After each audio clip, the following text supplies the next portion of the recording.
Hello and welcome to Absolute Game Off. We are your non-geek, non-nerd hosts, JP and Rohan, and we have a special. There's a doctor in the house. Rohan, who's the doctor in the house today?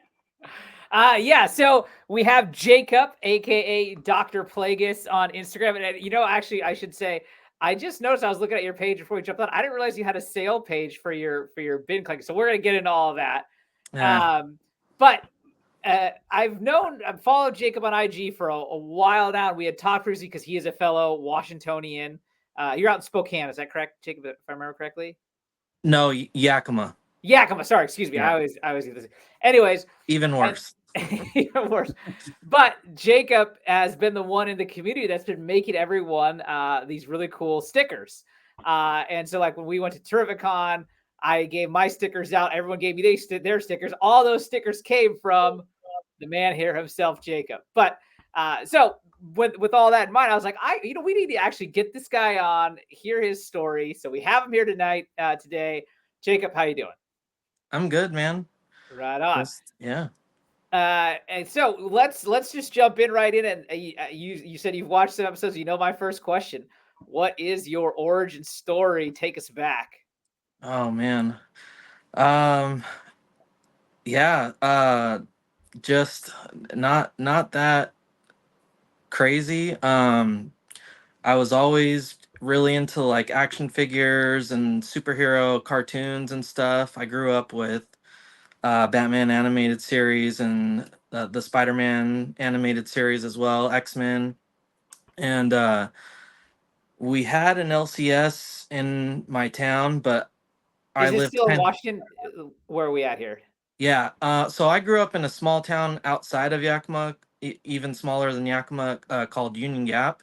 Okay. And so we're not. I mean, it's like a town that's connected to Yakima. So we weren't too far from the LCS, but far enough that as a young kid, I couldn't just go there.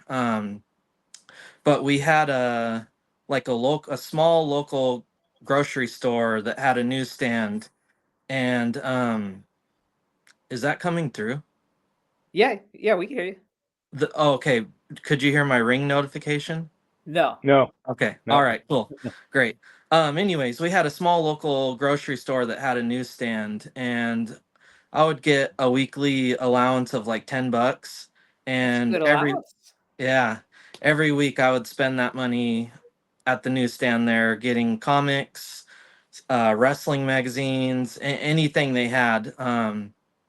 It wasn't great for getting like sequential issues, but it was really a random selection that they would have. So I just had all sorts of just you know random issues of Spider-Man, and they'd have some Dark Horse and DC, and so yeah. So would it be just kind of random issues here and there? Were you collecting it more for the art then, or were you reading these issues still? Yeah, so I was so young at the time, and like I said, wasn't going to an LCS, so I didn't know about pull lists or anything like that. So I didn't really know what I was getting. I just knew it was character. If I got a Spider-Man comic, I knew I liked Spider-Man, so I was just happy to have that. And know, I didn't know that it would tie in with the next issue. Sometimes it wouldn't. So, um yeah, it was very random. And I still Could have have been those books to could have this been the day. fact that it might have been Amazing Spider-Man, then Web of Spider-Man, and Spec Spider-Man. You're grabbing all those different issues, and none of them always linked up story-wise. So it's like, what's going on Yeah. here? When you're Yeah, and young, you don't know that there's the exact difference. So yeah, I didn't know the difference for sure. Even distributors almost I didn't really know like the difference between Marvel and Dark Horse. Obviously, over time I got educated to that, but yeah. Got it. And so any other big titles that we would know besides Spider-Man was? Well, I have a newsstand Hair to the Empire #1 from my childhood collection that I bought off the newsstand at the local grocery store. So that was kind of like Is that the my Thrawn book? yeah. Okay. And that was like my favorite stuff. Star Wars was probably my number one fandom. I collected the figures, like the Kenner, like '90s Star Wars figures, and so anytime I could get my hands on Star Wars comics, and this was like in the Dark Horse era, that's what I was going for if they had it. Got it. Now, I've been just recently getting educated on Star Wars toys by our buddy Bruce Up North Comics. He's big into the toys. I'm curious, do you have any of those Star Wars from your childhood, those figures at least? Oh yeah, all of them, Okay. everything. Yeah, back in 2017, I moved back from Seattle to Yakima, and funny story is I thought that I'd lost all that stuff to a crazy ex-girlfriend. I thought she had my comics, my Star Wars figures, like everything from my childhood, and I She was probably thought helping. you were crazy having all that all that Oh, stuff. no doubt. But I remember her at one point, like in it was probably like 2008, 2009, threatening to burn all that stuff. So I just considered it a loss. Come to 2017, I'm helping my grandmother clean out her attic, and she's like, I've got all this stuff over here that's yours. What, do you want to do anything with it? I'm like, what do you have that's mine? I never lived with her, anything. And so I go over to this stuff. I've got like 3 short boxes of comics, a duffel bag full of all of my figures, and I'm like, how did you get this stuff? And she's like, you left it here with me. I'm like, no, there's no way. I have vivid memories of leaving this relationship and this girl threatening, if I don't come get my stuff, she's going to burn it. And so she must have dropped it off with my grandma. My grandma says that's not what happened, but I swear, I mean, I don't Your know. grandma went and got him. Your grandma went and threatened her and said, "Give him back now," and he Yeah, got him for you. Something, yeah, I don't know, but yeah, so I got all my childhood's collection back. Yeah. that's awesome. Yeah. So from your childhood before, let's just say kind of now, roughly, was there a break at all between the collecting? Oh yeah. I was off and on collecting pretty much from the time I started. I'd get into other hobbies, skateboarding, other stuff like that, and that would kind of take control of my life, and I'd kind of forget about this other, hobby that I'm always, you know, kind of passionate about. But once I when I thought I'd lost that stuff, I really lost motivation to be into it. So when I got it back, it was like almost like kickstarting, my What collection year did again. you get it back? You said 2017? 2017, yeah. Okay, so you've been collecting again since 2017? Yeah. Okay, Yeah. Yeah, and once nice. I got it, I like, I know you're very selective in your collecting. I like having a lot of stuff, and so, you know, coming back to 3 short boxes, which at the time felt like a lot of comics, I was really motivated to be like, okay, I've got this collection now. Let's let's build it. Let's keep it going, and yeah, so I always say it's very cool. I really enjoy your posts because you always have your comic paired with like an action figure, and I'm always impressed that you have the variety of action figures to go with every book. yeah. So Yeah, are you actively also then collecting action figures now, or is it all just what you used to have? oh no, no. A lot of the figures that I post are like, ones that are currently coming out, Oh, okay. or handful of years old, way more detailed than the stuff I was collecting as a kid. Their articulation, there's way more articulation rather than like, the robot Yeah. arms and stuff. Um, and they just look so much better posed with the comic books. Um, So are you, in terms of collecting, are you 50-50 between comics and toys, or do you lean one direction or the other? my toys, uh, after comics were always the accessory to comics. Once I discovered comics, it was that was everything to me. Because I started collecting or I started reading Star Wars comics before Phantom of the Menace came out. Mm-hmm. So I had the original trilogy that I would just watch on repeat all the time. But I longed for more Star Wars content. That's all we had was, so I thought was this original trilogy. And so once I discovered Star Wars comics and novels and realized there's this whole expanded universe out there, that's now considered legends, it was just, I was Game on. constant, yeah, hunting Star Wars comics all the time. Hmm. Um, and then the other stuff, Spider-Man's and your typical stuff, if I couldn't get Star Wars. So with all this, these various different genres or IPs or titles that you're collecting, what is it specifically that you go after? Are you a run collector? Are you like what is it that you're chasing down? Yeah, I'm 100% a run collector. In 2017 when I got back into it and had a better understanding of comics and all the volumes and the different titles, it was like, it was almost like in the 90s, that whole expanded universe of Star Wars being opened up to me, like magnified. So I just started hunting runs of all the characters that I liked throughout the years. So, Green Lantern, Uncanny X-Men, and other favorites of mine as well. Got it. Got it. And then I know you always post videos of like going to that fruit stand and so JP, there's this fruit stand in Thorpe, Washington, and I for years. So basically, if you go east from like the Puget Sound, which is where Seattle is, and go across the state, you almost inevitably will go past this fruit stand that's pretty well known in this area. There's a big fruit stand, it's very nice, great produce, and I'd stopped there before. I've gotten produce before, and I never actually went upstairs. And Oh wow. then one of the first times I talked to Jake was because he posted going to the Thorpe fruit stand, and he's like, and then he posted at like the end of the reel that was like comics, and I was like, oh, is that store close to the fruit stand? He's like, it is the fruit store, and Yeah. I was like, because it's like an antique mall upstairs, and I was like, what?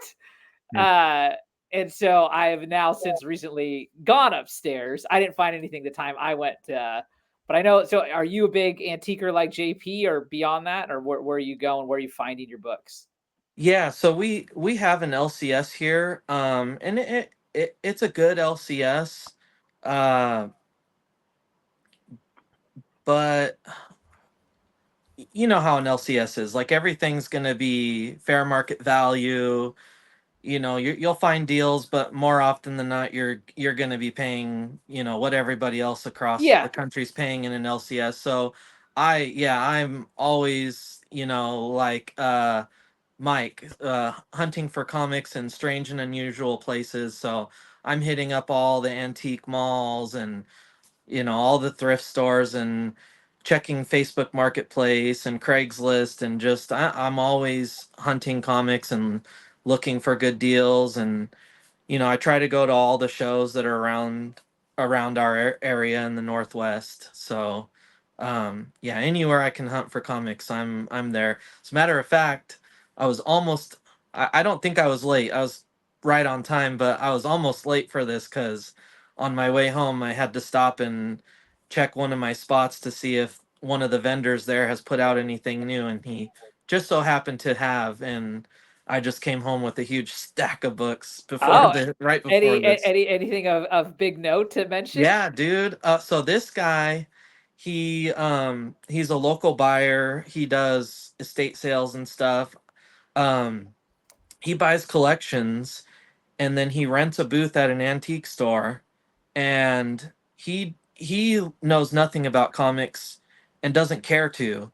And so he just takes what he buys and puts it in boxes, and every comic's $3. And I just got a first Big Barda for $3. Wait, That's do you want? DC. Oh, Mr. okay. I Miracle, say yeah, Mr. Miracle #4, first appearance of Big Barda, which okay. is a pretty. I mean, I don't know the value of it, but it's a More $50 than three book. dollars. Oh yeah, oh yeah. Wait, so Yeah. then theoretically though, does he also then have books that are worth like 50 cents that he's trying to sell for $3? Yeah. Probably. Yeah. Oh, I have 100%. Yeah, there's I have all a, kinds of junk in there. there's a Got flea it. market near me that does the same thing where everything's $3. I could have sworn it was two, and I went and grabbed a stack, and I was like, $20 or something, and I was like, oh, I got 10, so that's 20. He's like, no, man, it's $3 a piece. Like he wasn't even It's budging inflation, on man. that. It's getting us all. Yeah. Yeah, Yeah. I was like, all right, no problem. But Um, yeah, $3. Now, are you getting the figures from antique stores and stuff too? You said that these are the newer ones coming out. Yeah, so there was a guy that had a booth. I came home with a figure to Kyle Rayner. It's probably a couple years old, but there's a booth there that probably, we call them scalpers. They probably go to like Target and buy up all the good stuff and then flip it in their booth at the antique store. So it's not antique. It's probably a 2-year-old figure, but Oh, okay. I got a book actually at the Frankenstein comic book swap this weekend that I need a Kyle Rayner figure for. So I knew this place had one, so I went and got him. So Kyle do you Rayner, Green do you Lantern. have a figure to go with every book you have? No, no, I don't think so. There's like some, some pretty obscure X-Men characters that I wish I could, I wish I had figures to pose with those books. But I've got some coming actually. Like today, I ordered a Spiral offline or online because Oh, I've okay. Yeah, yeah. I know. Yeah, yeah. yeah. Okay. So I've been reading just a little 4-issue Shatterstar series I love where Shatterstar. He's an underrated character. very underrated, and I hope you're not joking. No, I'm not. It actually I've told JP has heard this, guys in the texter that we share have heard this. I hate Deadpool 2 because of the mockery they make of X-Force, specifically Shatterstar. Yeah. Like it pisses me off. In general, I hate most of the movies because like look at what they've done to Thor and so on. So I disassociate the two. I love comics. I don't really care for the movies, the shows, whatever. I'll watch them, of course, but I just like they're two completely separate entities in my mind. And that's how I've had to like kind of train my thought process so that I don't get so upset when something's not good. But yeah, so anyway, Spiral turned out to be the secret villain in this Shatterstar series at the end of issue 1, and so I'm like, oh, I have a Shatterstar. I got to get a Spiral so I can pair them up and put them with that book. Got it. Got it. Now, I always like to ask whenever I see people that have like the figures displayed, how often are you switching those up? Like over here on my shelf. Yeah, are you like constantly kind of shifting the display and like different poses, or is it's there, it's done, it's over with? Yeah, yeah. Some of those back there have pretty heavy layer of dust on them. I like this middle shelf here is all of my X-Men, Uh-huh. and it's pretty full, so I'm gonna have to put my Spiral. I'll have to move some stuff around to fit in Spiral when she gets here. But some of those, yeah, some of those haven't moved in 2 years, 3 years. Got it. Yeah, Got it. the figures are harder once they're placed. They easily fall. Like I've noticed that I have a shelf that when I move comics, I'll bump the Yeah, shelf and half the stuff will fall, and I'm like, so I got those little round discs that you can that if they have a hole underneath their foot, you can place them on and it keeps them steady. But yeah, that was my biggest problem. They always were falling down when I was moving stuff around. So comics don't yeah, do that as much. So yeah, once yeah, they're there and settled, leave them there.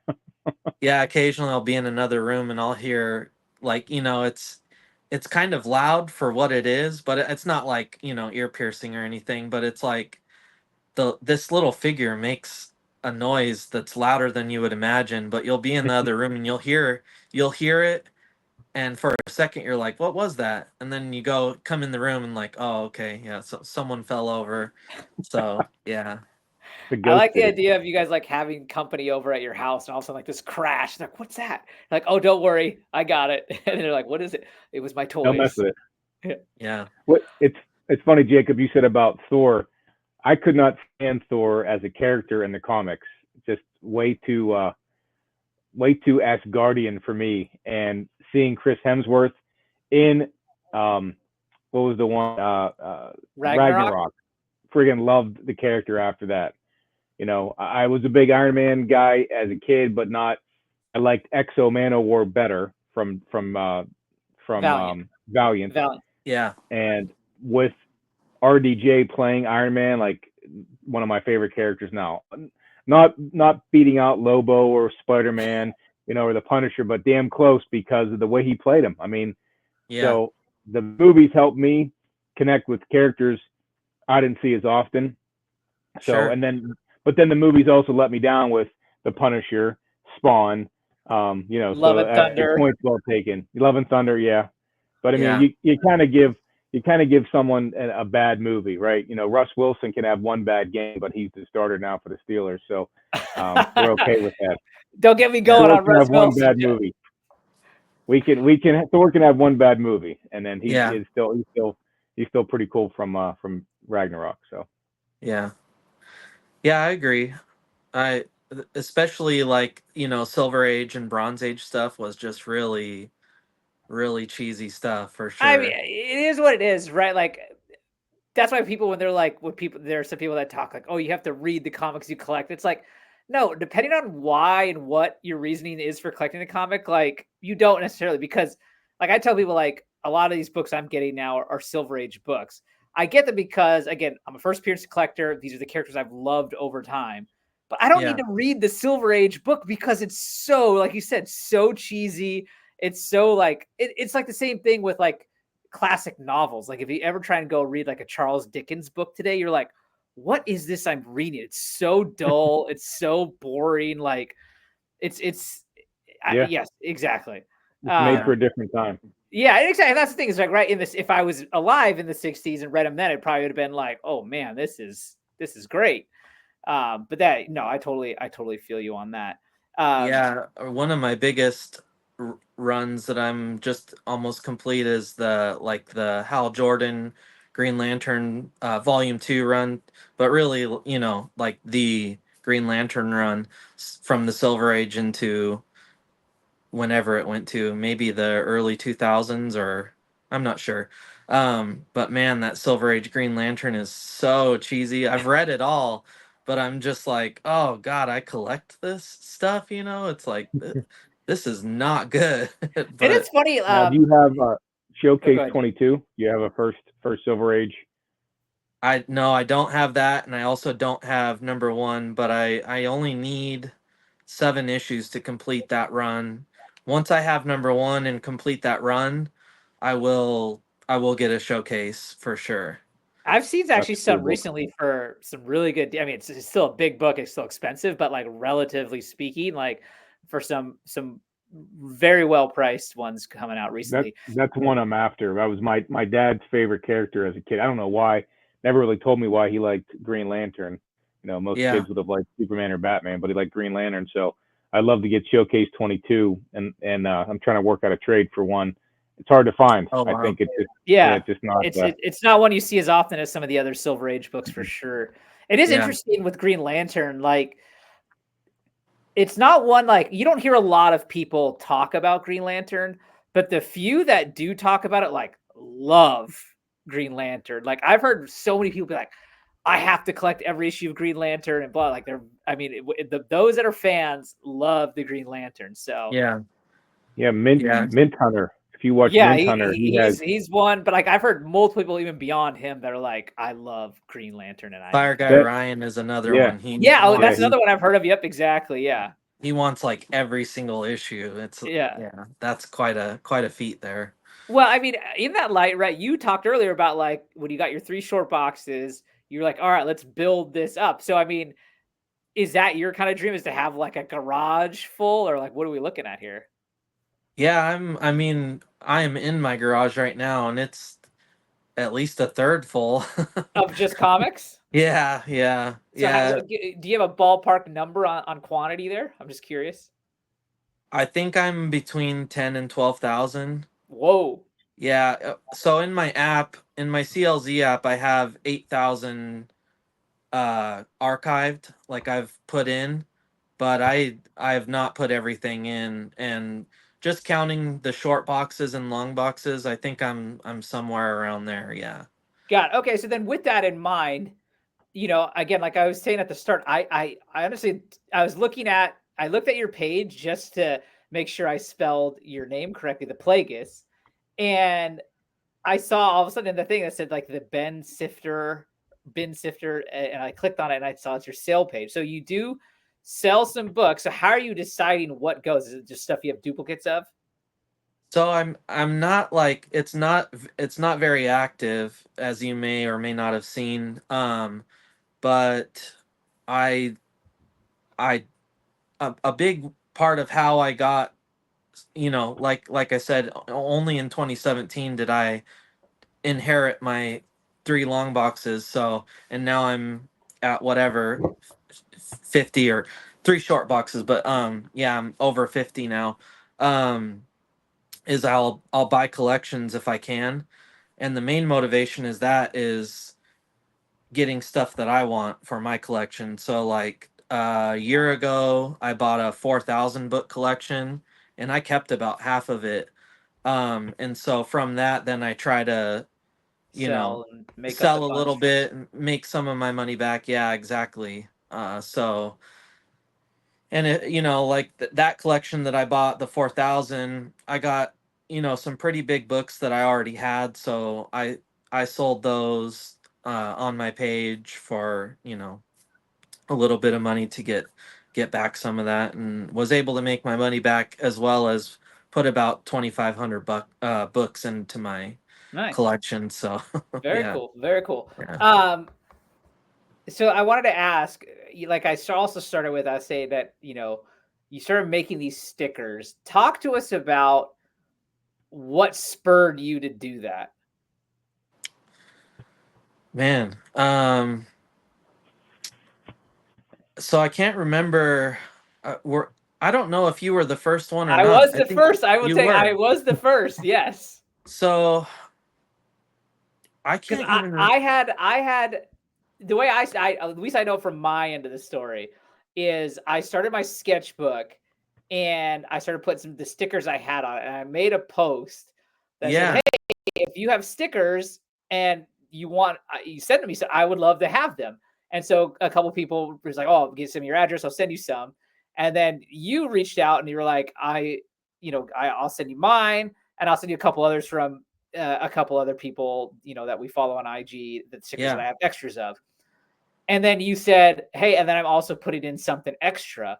And right, at the time, I didn't have anything at all in terms of like I just had like the IG like logo I have was just the cover of FF72, one of my favorite surfer ones. So you kind of put sure, that with my name and put it together, and I love it. And then from yeah. there, I know you started happening. So like after you made mine, I feel like did people just start reaching out, or how did that spiral? Because now, like Well, I so said, almost I all our crew had your stickers made by them.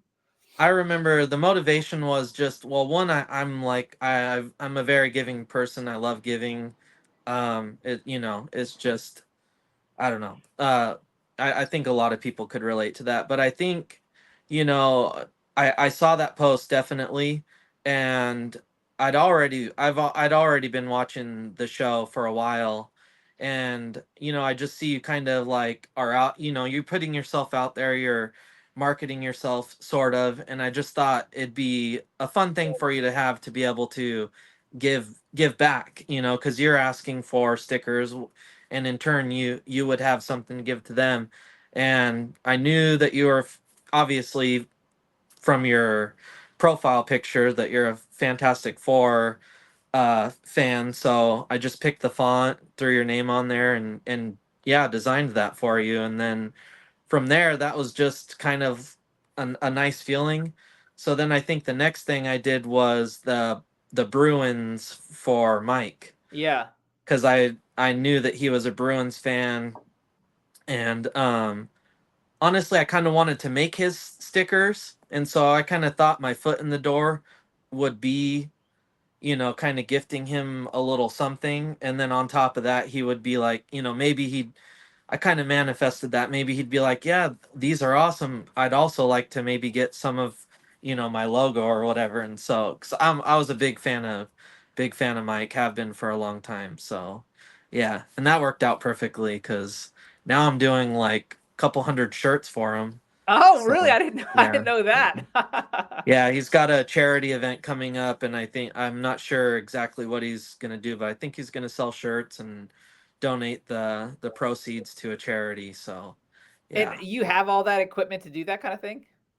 I do. Yeah, I'm a partner in a sign and graphics company here in Yakima. Oh, okay, cool, Like, cool, Yeah. very cool, awesome.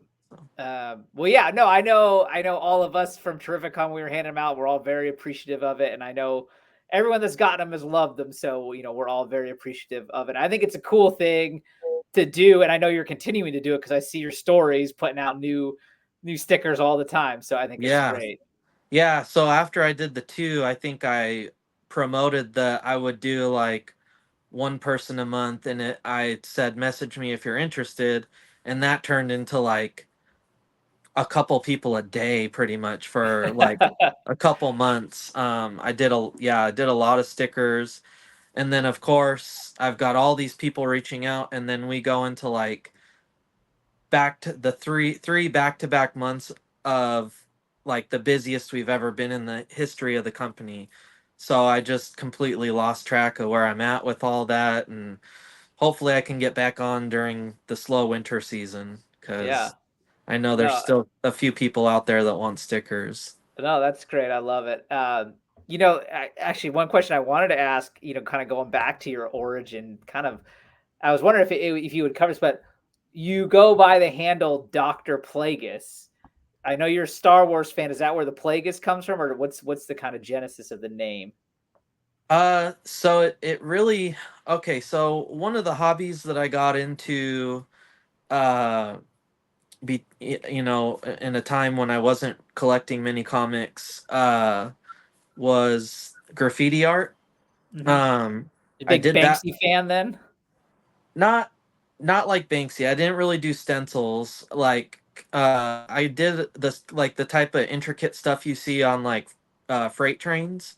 Okay. I painted a lot of freight trains, but I also did like, kind of the city stuff, like stuff you'll see on the freeways and whatnot. Like This is you doing the work you're talking about. yeah, yeah. Oh, okay. So I that was a hobby that I was into for a while, and when I was in that hobby, the alias I used was Pest, and so I think I looked up uh different like pest in foreign languages, and I think Plagueis was one I came across. Oh, okay. So not a Star And Wars connection. no, it's not, but I know that there's Darth Plagueis the Yeah. Wise, and so I never really thought about that. So I get that a lot. But I don't know. It's just kind of like the plague doctor thing and the association to my old tag name or whatever you want to call it. Well, I would say, like, whether you do it on your current comic page or you start another one, I would definitely love to see some of your actual art. That'd be super cool to see the graffiti art. Yeah. I have I have a video, a plan for a video that where I'm going to introduce that art to this page finally, actually, and it's going to be comic book themed graffiti mural type of thing There you go. that You can me. have the mural, the action figure, and then the comic. That's the new post No, format. I'm not quite like that. It's gonna be a well edited reel, kind of like, I mean, different from my hunts, but thought out and well edited, like my hunting reels. Yeah, speaking, I mean, so you have an affinity for the graffiti art. Also, if you follow your page, you see you got all these reels when you go on your comic book hunts, and they're very well, as you said, they're very well edited and put together, especially compared to like what I could put together. So, is like that whole videography, is that another like hobby passion of yours? Um, yeah, Yeah, it is actually. I really enjoy doing those. I really admire, like Mike and other YouTubers that do these really awesome videos based around comics, whether it's hunting or talking about you know book content and stuff. I just don't have the time to do the long, the long format type stuff, Mhm. and I just kind of started doing the Instagram reels a couple of years ago, and they don't take very long, like the getting the content throughout the day just takes a few seconds. I get 5 to 10 second clips of assortment of things that I do, and then once I get home it probably takes me 5 minutes to throw those together. I'll Oh. have a harder time picking a song to go with the video than Oh yeah. actually. Instagram reels makes it really easy. They have like the clip to clip transfers and stuff like that, and yeah, it's I really enjoy making those and just kind of showing my followers, my experience at this event, or going out hunting that day. I think it's something that a lot of collectors can relate to, um and it gets a pretty good reception, I think. No, I think that the What reels does are fantastic. what do the reels do in regard to your followers, and like, we see what Mike does in regard to followers and views, and we see what we get views and other people in our group of Illuminati. So Yeah. the most one of the reels I did, the most I got was like 1,300 views on a reel. But I know, So but his reels are on IG, which is a different algorithm, though, JP. mine's on IG too. Oh, oh, Yeah. So that So was like the most I've seen. Most of the time it's 300 views, and I don't know what that equates to, like what it puts in your bottom line. You know what I mean? yeah, so when I first started making reels, I would just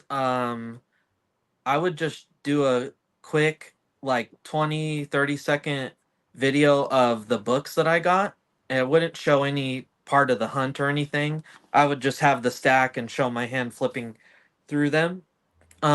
And those short videos in the beginning were getting like 5,000 views, 7,000 views, so Wow. much to the point that like after a couple of months I actually got like a monetization and was getting paid for them.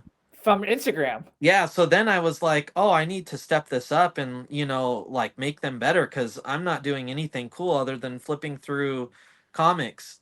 And I didn't have a lot of followers at the time. I was probably less than 1,000 followers then, but I don't know how that worked, but I was getting like $50 a month for it. Yeah. Um, so then That's I like your step it allowance. up and I start, showing the whole process of like driving to the comic book store, walking in, sorting through books, walking out of the comic store, coming home, flipping through those books. And the reels started getting longer, 60 seconds, 90 seconds, and my views just fell off. I lost my monetization. But the few people that were watching and commenting were really enjoying that next level. So, it was whatever. I wasn't in it to make money to begin with, so I just kept letting that progress. And yeah, it's definitely I think I get 500 to 1,000 on average now. But they're always like the full length it can be, not 90 seconds. Yeah, I mean, that's what they say, right? I just, Everyone these days, the attention spans are so short. Yeah, So, but and Instagram completely supports that because they don't. If I get 1,000 views, it's not because Instagram put it into the algorithm. It's because my friends share it, and I have some friends that have more followers, like West Coast Avengers is really Mhm. supportive, and he'll share, and I swear I'll get 300 views just from him sharing, and so it's a very organic uh views that I'm getting. Yeah, that's great. And I I'd and, and, love I and just want to I'd love it ask if you they'd what push me though. the I time like frame.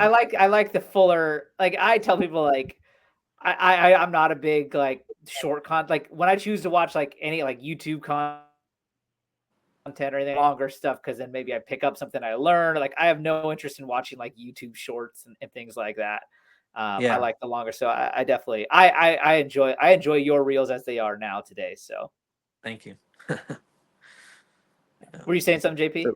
I was gonna say, like, I was gonna ask how long the reels could be, because the whole process of flipping through the books, like the few videos I did of flipping through that antique store basement, people were like looking through to see what I missed, and like commenting on that, or saying that's not really a grail, and like you get a few. I don't get anywhere near the negative comments that Mike might get, or anyone with a big enough viewership, but people look through that. Whereas in 90 seconds, it's you gotta get the good stuff, So that's I just was curious how long it had to be, or how long it could be.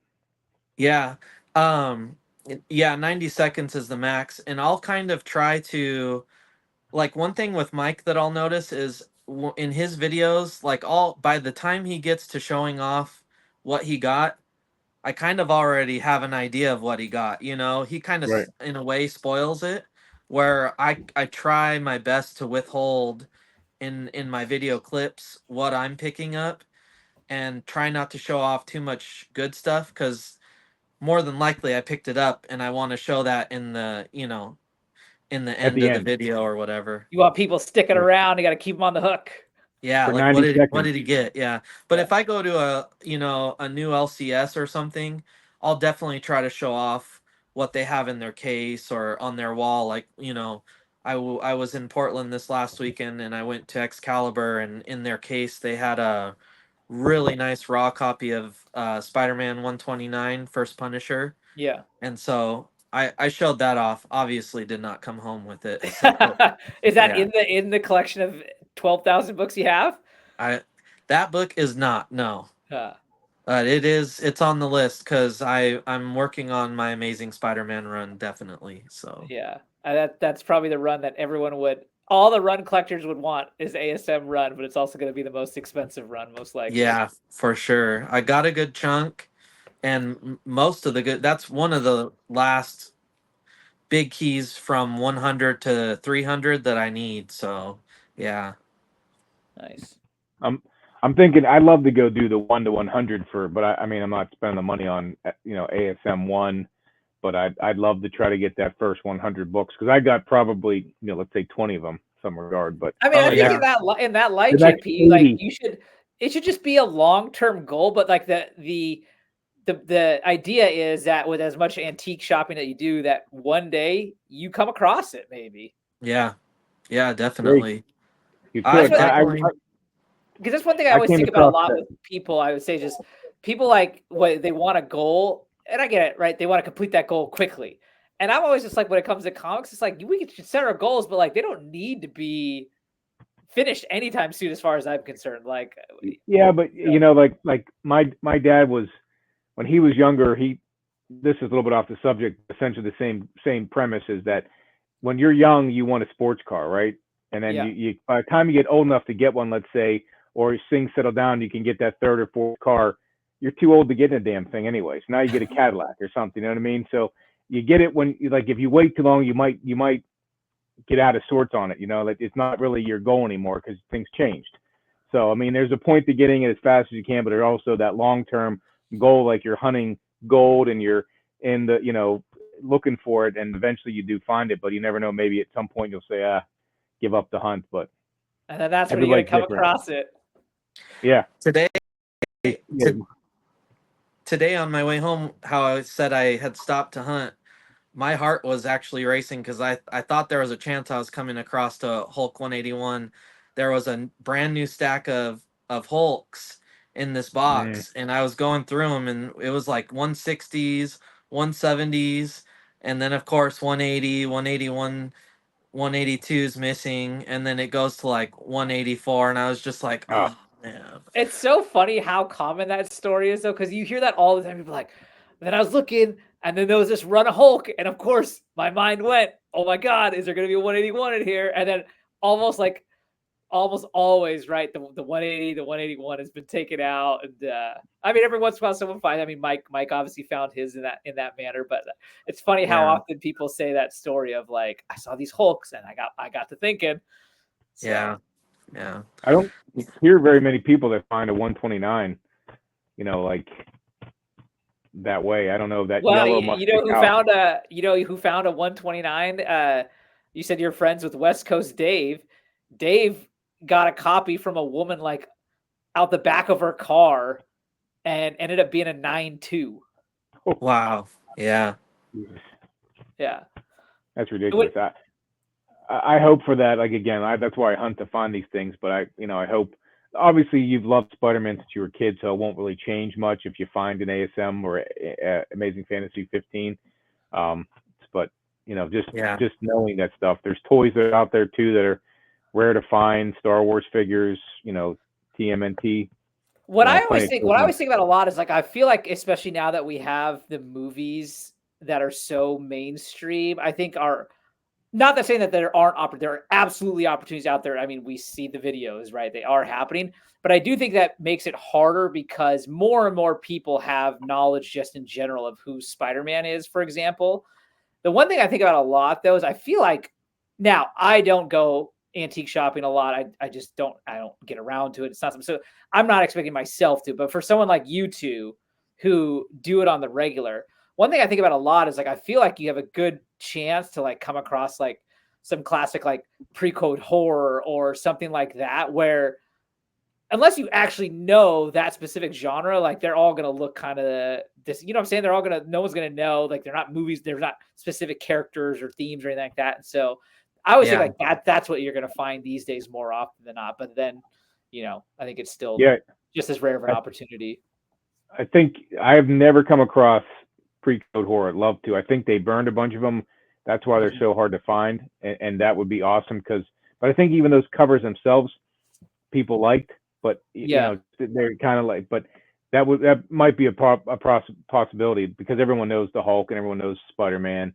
You have a better chance now of finding like those '90s books, like the Dave Stevens, and some of the newer characters that people didn't know, or ones that became popular, like I can't even think of one right now, like the new Batman, like Damian Wayne and stuff like that, that people just collected big time in the '90s. We're not talking huge Silver Age keys.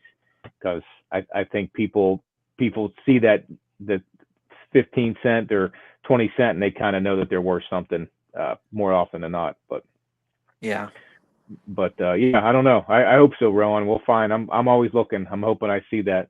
I am curious though, Jacob. What are some of your biggest like antique store finds, especially like at with the $3 guy or just in general any antique store? Oh man. Well, this wasn't an antique store, but this is the most recent thing. At the Frankenstein's comic book swap this weekend in Portland, just digging through one of the vendor, and this was a comic book show. Uh, but I was digging through one of the vendors' boxes and came across the Marvel Superheroes number 20 first solo Doom story. Oh, that's right. You posted that for $15, right? $15. Yeah. Yeah, And it's it like looked like a nice copy too. it's probably a 6 to a 7. Yeah. That's awesome. Wow. Now, when you pulled it out, like that was it, $15. The guy didn't say he wasn't like, oh, I forgot to add a zero or anything like that. No. And I wasn't sure that I was actually getting what I was getting. Like maybe it was a reprint. Maybe the back cover was missing. There was no notes on it, but it was like definitely one of those situations where, like, I'm just gonna take this now and hope for the best later, right? Yeah, I feel like with that cover alone, you're like at $15. You're just gonna take it and hope for the best, like you said. You're not gonna say, "Can I open this? Can I open up and look at it?" No, you're just like, I didn't want to raise any unwanted awareness. It's a comic book show. These are sellers and collectors. When it comes to that, I have no moral grounds to be like, hey man, like you put that price tag on there, it is what it is. Baby. He wasn't an old lady, so I was just like, let's just pay for this and let's just hope for the best later. And yeah, I got home. The back cover Wait, was so when you paid, there was no commentary or anything. He was just like, $15. nothing. No, yeah. Is that I the only think I thing you got bought? there. What's that? Was that the only thing you got, or did you grab other stuff? No, I did. I bought 2 other books, and I even I sandwich them in there so I didn't yeah get a uh little stack. yeah, I don't know. That was the best one recently.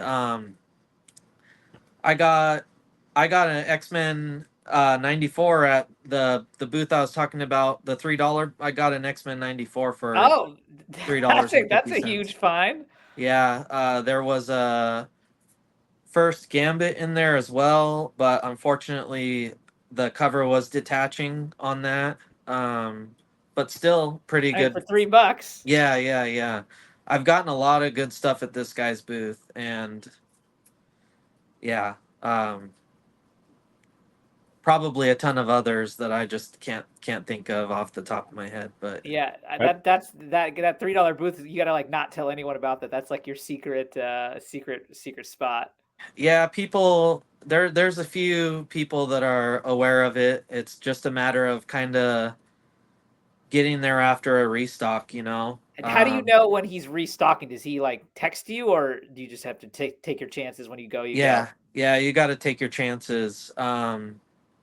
I was there maybe a month ago, and so when I went today, he had obviously restocked recently, and nobody's been there since, definitely, because I got some stuff that would have been purchased by now for sure.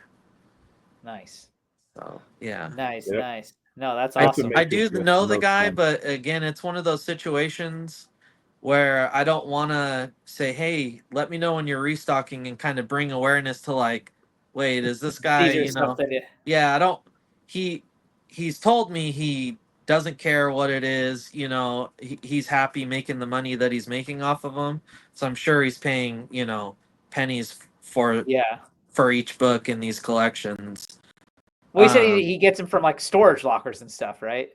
Yeah, he buys storage lockers. He does the estate sales, and I've heard people have tried to sell collections to him, but they were like, friend collectors of mine, where he offered them like, 10 cents a book, and they knew what they had, so they were obviously Not selling to him. interested in getting more. Yeah, Yeah. definitely. So, um, but like I know the guy from buying and selling comics, he's discovered that he wants to collect Amazing Spider-Man. So like you won't find any Amazing Spider-Man in his booth. He's more than likely keeping it for himself. And But that hasn't prompted him to like research what some of them are worth.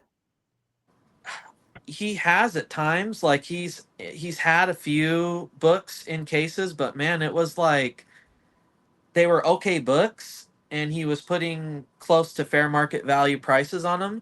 But then I was like finding stuff that was worth way more in his $3 bin. Like I don't know what his thought process really is. He doesn't have case books anymore, so I think maybe he gave up on that idea. I do know the guy, but again, I don't want to like. I just don't want You don't to. want to blow it up. No, I Yeah, get it. yeah, I get it. exactly. Yeah, Yeah. Hmm. That's what I definitely. There's a few honey spots I've had, honey holes as they call them, and yeah, but they've been kind of dry, so it's been like getting an itch to go somewhere else, and I was want to travel further, 2 hours to Buffalo or 3 hours to Pittsburgh, or maybe even hit Cleveland or something, and try to hit bigger places just for the chance of getting that high of finding something big, because yeah. Yeah. it's What is your radius when you're doing this? Like how far do you go out from Yakima? Thorpe is kind of like my.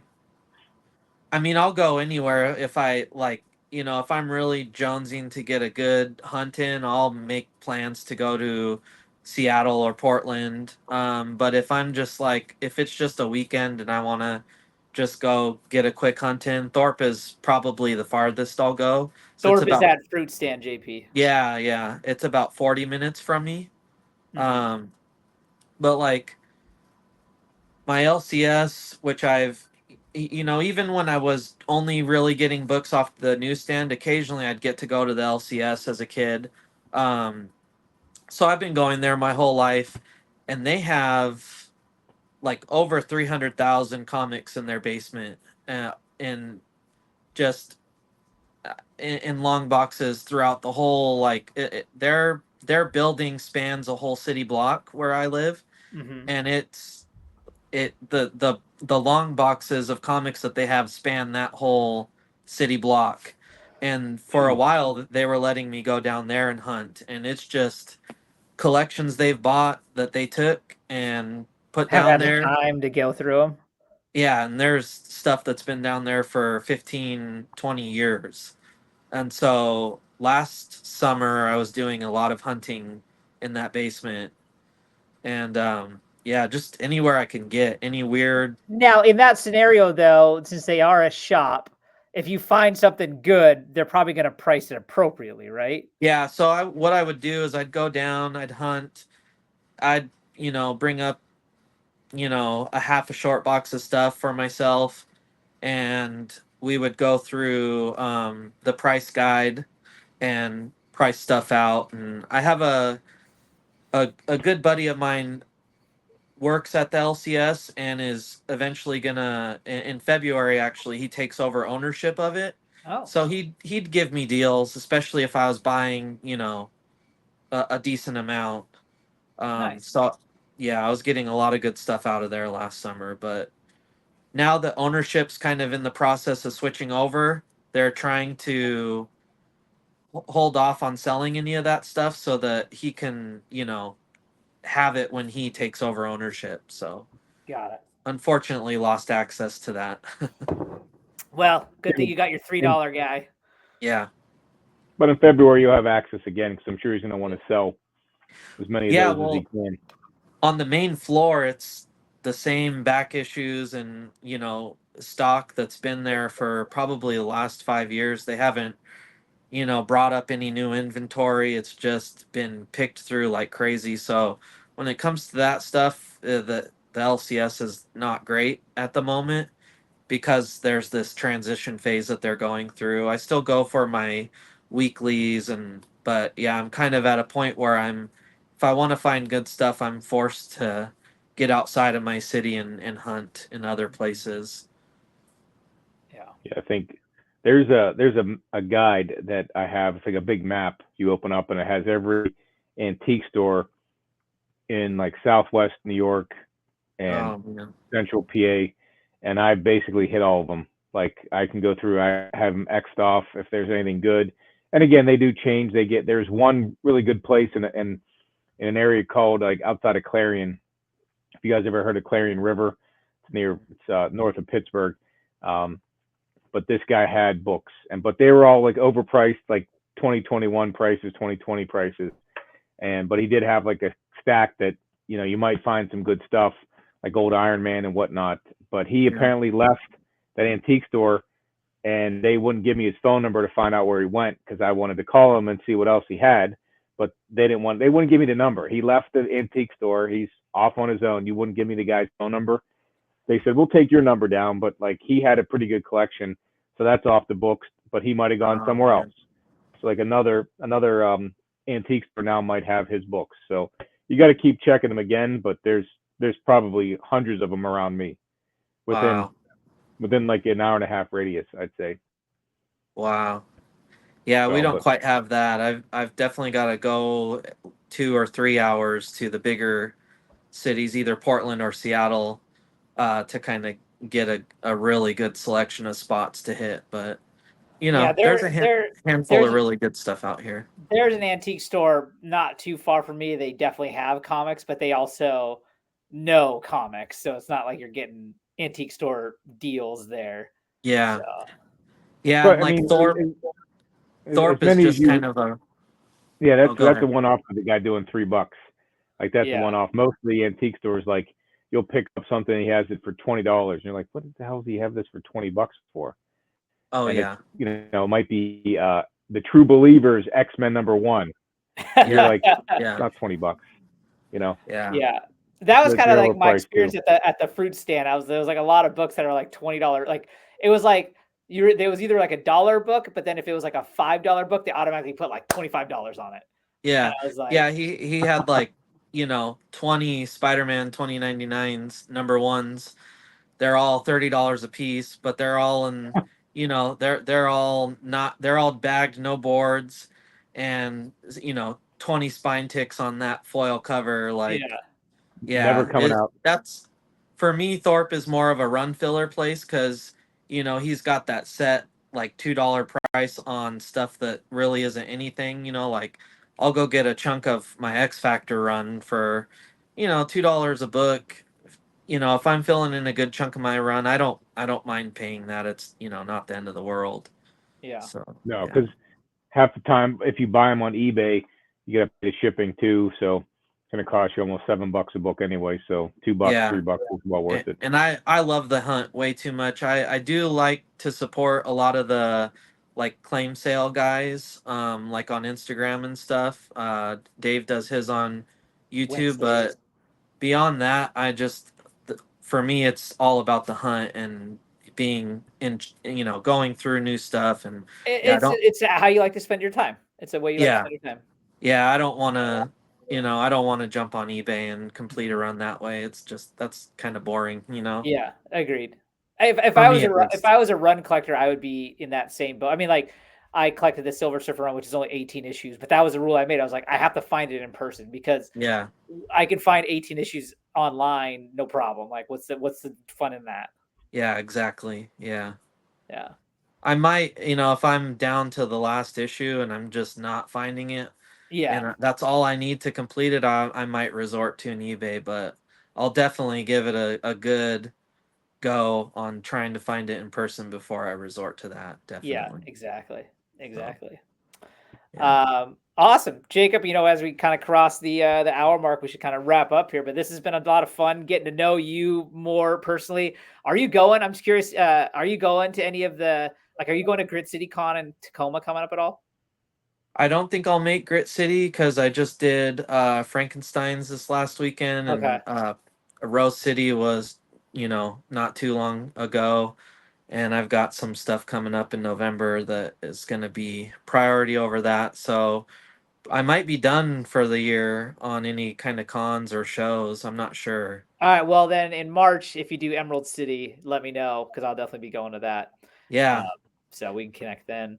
I'm Um, planning to go to Heroes. 'Cause it oh yeah, sounds like, baby. yeah, That's the plan for the crew again. yeah. So I know everybody's kind of jumping on that wagon, but I'm kind of associated with some of the people now, so no, I'm definitely you should yeah, definitely come. It'll be a yeah. blast. We had a great time, all of us that went to Connecticut, and looking forward to that one.